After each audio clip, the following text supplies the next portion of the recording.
Hi, in front of me is Poco C65 and today I would like to show you how you can connect it using Bluetooth. You need to begin by going into Devices Settings and tapping on Bluetooth section right away. Now click on the gray sweater next to it to activate it.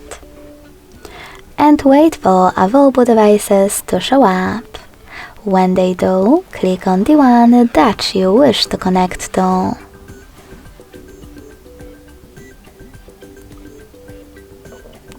Then select pair and wait for the other device to accept your connection request.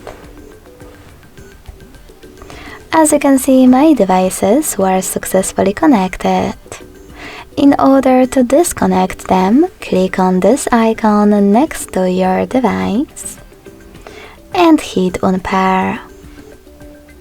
Thanks so much for watching. If you enjoyed this video, leave a like, comment and subscribe.